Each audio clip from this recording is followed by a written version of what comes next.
नमस्कार, मैं हूं मोबिना महक और आप देख रहे हैं इस वक्त की खबर मुरादाबाद से। बिहार चुनाव परिणाम पर बोले सपा नेता डॉक्टर एसटी हसन, बीजेपी की जीत ईमानदारी से नहीं, माइक्रो मैनेजमेंट और दबाव की राजनीति से हुई। बिहार चुनाव परिणाम के बाद समाजवादी पार्टी के पूर्व सांसद डॉक्टर एसटी हसन ने एनडीए की भारी जीत पर प्रतिक्रिया दी है। उन्होंने एनडीए नेताओं को बधाई देते हुए कहा कि चुनाव लोकतंत्र का हिस्सा है और इसमें प्रतिद्वंद्विता होती है, दुश्मनी नहीं। हालांकि उन्होंने भाजपा के चुनावी प्रबंधन और रणनीति पर सवाल उठाए, ये कहते हुए कि Bharatiya Janata party micro level पर बेहद मजबूत तरीके से काम करती है, चाहे वो ओवर द टेबल हो या under the table. Doctor Hasan ने कहा कि समाजवादी पार्टी ईमानदारी से चुनाव लड़ती है और फेयर गेम में विश्वास रखती है, भले ही परिणाम उम्मीदों के विपरीत आए। बिहार चुनाव को लेकर मैं एनडीए के तमाम नेताओं को मुबारकबाद दूंगा। हम लोग चुनाव लड़ते हैं, लेकिन हमारे बीच कोई दुश्मनी नहीं होती है। मतभेद होते हैं, मनभेद नहीं। एनडीए कितनी बड़ी जीत हुई जिसकी ना तो आपको उम्मीद थी और ना हमें, इसलिए हम उन्हें मुबारकबाद देते हैं। समाजवादी पार्टी के पूर्व सांसद डॉक्टर एसटी हसन ने कहा कि भाजपा का माइक्रो लेवल का मैनेजमेंट, चाहे वो ओवर द टेबल हो या अंडर द टेबल, बहुत मजबूत होता है। भारतीय जनता पार्टी पर निशाना साधते हुए उन्होंने कहा कि ये लोग कभी पार्टी में फूट डलवाते हैं तो कभी परिवार में, कभी हिंदू मुस्लिम के मुद्दे को हवा देते हैं। तंज करते हुए डॉक्टर एसटी हसन ने कहा कि भाजपा वाले कभी इलेक्शन कमीशन पर इतना दबाव बना देते हैं कि निष्पक्षता टिक नहीं पाती। हम फेयर गेम खेलना चाहते हैं, भले ही हार जाएं, लेकिन ईमानदारी से खेलेंगे। जनता को इसका पूरा अंदाजा है। पूरे देश में यह संदेश गया है कि यह जीत ईमानदारी वाली नहीं बल्कि मेनू प्लेट बनाकर हासिल की गई है। मुस्लिम लीडरशिप के प्रचार पर उन्होंने कहा कि जहां पर मुस्लिम और यादव बहुल इलाका था, वहां भी बीजेपी ने जीत हासिल की है, जबकि न मुसलमान बीजेपी को वोट देता है न यादव समुदाय। ये सोचने की बात है कि आखिर ऐसा कैसे हुआ। नीतीश कुमार पर सवाल उठाते हुए उन्होंने कहा कि नीतीश जी ने मुसलमानों को शायद ही कभी सम्मान दिया हो। सबको पता है कि नीतीश जी किसके सहयोगी बनकर आए हैं, वो आरजेडी से ही निकले हुए हैं।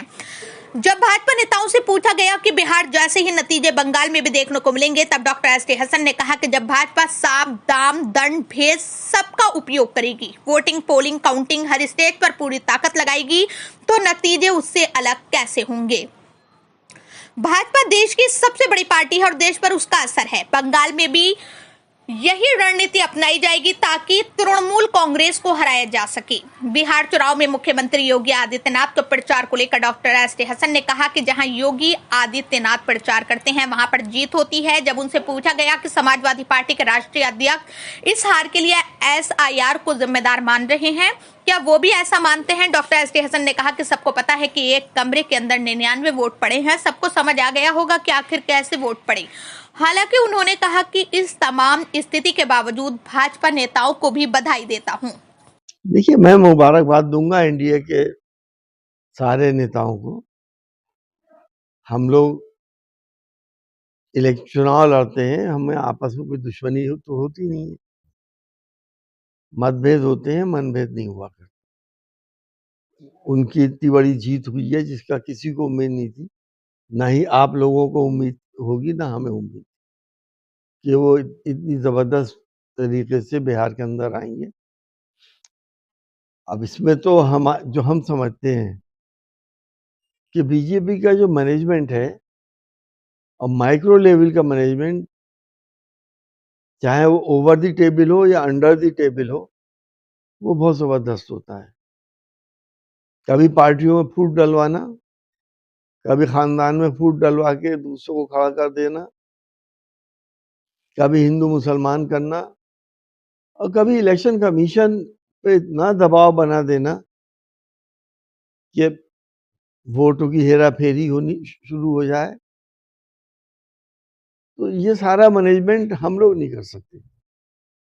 हम तो फेयर गेम खेलना चाहते हैं, भले से हार जाए, और जनता को इस बात का पूरा अंदाज है। पूरे हिंदुस्तान में ये मैसेज है कि ये जीत ईमानदारी वाली जीत नहीं है, मैनिपुलेशन वाली जीत। समाजवादी के पार्टी के तमाम नेता बिहार चुनाव में प्रचार करने के लिए, और अधिकतम मुस्लिम लीडरशिप ने प्रचार प्रसार वहां पर ज्यादा किया और कहीं ना कहीं वैसी पर भी तंग करते हुए नजर आए आपको। तो क्या ऐसा तो नहीं है कि गठबंधन को इस चीज से नुकसान हुआ, कोई एक दूसरे पर हटा? देखिए, मुस्लिम और यादव वोट के बहुल सीटें जो हैं उसमें मेजॉरिटी बीजेपी ने जीती है। ये सोचने की बात है। ना तो मुसलमान बीजेपी को वोट देता है और ना ही यादव बीजेपी को वोट देते हैं। ये नतीजा आने के बाद बिहार से तमाम ऐसे इंटरव्यू मुस्लिम के आ रहे हैं कि उन सीधे तौर पर कह रहे हैं कि मुस्लिम को जहां सम्मान मिलेगा मुसलमान उधर जाएगा, और मुसलमानों को नीतीश कुमार ने सम्मान दिया है। हो सकता है नीतीश कुमार जी ने सम्मान दिया हो, और क्योंकि अब आपको तो सबको पता ही है नीतीश कुमार किसके बनाए हुए हैं। नीतीश कुमार भी तो आरजेडी से निकल के आए हैं, तो वो इसमें कोई शक नहीं, वो एक सेकुलर इंसान है, इसलिए हो सकता है उनको वहाँ का मुसलमान ने प्रेफरेंस दी हो और वोट दिया हो। अच्छा, भाजपा नेताओं के तमाम बयान आ रहे हैं कि ये जीत का जो रथ है वो बंगाल की तरफ मुड़ेगा, बंगाल की।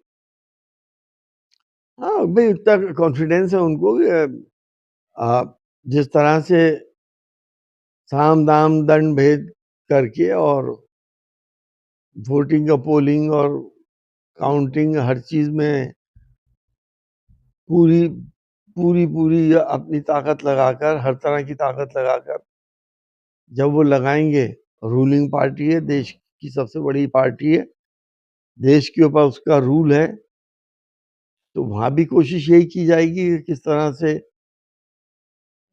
तृणमूल कांग्रेस को हराया जाए। उत्तर प्रदेश के मुख्यमंत्री योगी आदित्यनाथ ने बिहार चुनाव में जितनी विधानसभाओं पर प्रचार प्रसार किया है, सभा जनसभाओं को संबोधित किया, अधिकतर वो सीटें जीतती हुई नजर आ। हाँ, उनका रिकॉर्ड तो यही है कि जहां वो जाते हैं जीतते हैं। अच्छा, आपके राष्ट्रीय अध्यक्ष अखिलेश यादव जी इस हार का ठीकरा एसआईआर करते हैं, क्या आप उससे इत्तेफाक रखते हैं? यकीनी तौर पर जब आप तमाम ही, क्या मीडिया वालों को ये पता नहीं है कि एक कमरे के घर में 99 वोट कैसे बन गए? एक मकान के नंबर पे 1000 वोट कैसे बन गए? एक बाहर की महिला के 22 बूथों पे वोट कैसे बन गए? तो ये तो इलेक्शन कमीशन को भी मैं बधाई दूंगा कि उनकी जितनी उन्होंने काम किया था वो उसमें वो कामयाब हुए और जीत दिलाई उन्होंने बीजेपी वालों को।